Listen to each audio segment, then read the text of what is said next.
Welcome back to another episode of Tech in the News. Today it is Wednesday, July 22nd, 2020. I'm reading this article at 7:36 in the morning.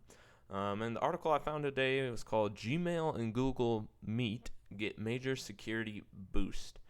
Now, when I say major security boost, I think that is a little bit of a clickbait title. I don't think it's a major security boost. I think it's more security features. That's about all it is. I don't think it's completely changing their infrastructure for their security system such that nobody will ever be able to get into somebody else's Gmail account again that isn't supposed to be in there.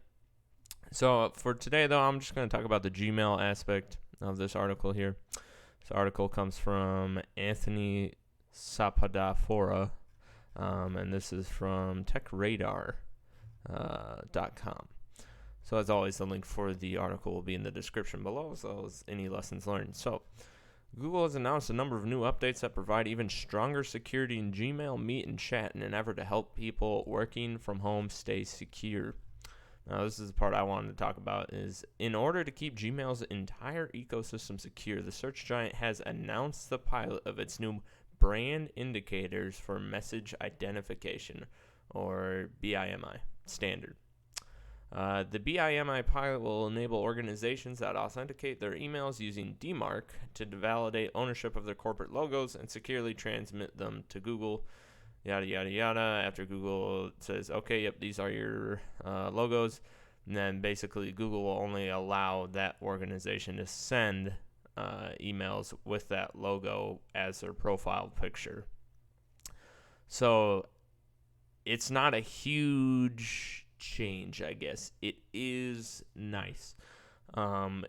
If you're like me, you've probably received 100 or 200 some phishing emails from Apple because they use the Apple logo as their profile picture for whatever email service they're using, whether it's Yahoo Mail, Gmail, You can set your profile picture as that, and then you can just say, hello, customer, your account has been hacked. And then people see, oh, the logo of this email is the Apple logo. And it says, from the Apple Store in the email. That seems important to me. Well, what essentially this is doing is it's just saying, okay, you can only use these logos if you are actually that organization. And essentially what Google will then be doing is it'll be combing through emails, as it already has the rights to do because it is the service that we are using. If you are using Gmail, they have the rights to comb through your emails.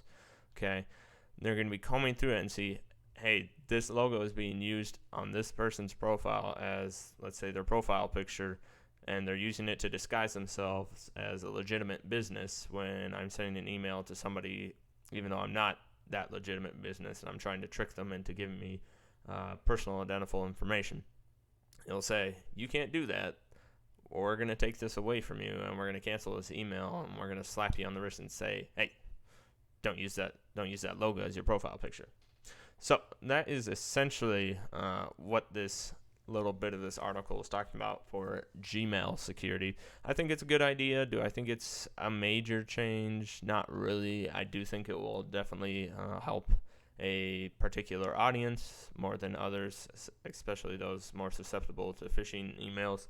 So I like the change. I feel like it might have been able to be something that could have been implemented sooner, but at the same time, sooner is better than never, or later is better than never, however the saying goes. But yep, that's all I have today. Thank you for watching, and have a good rest of your day.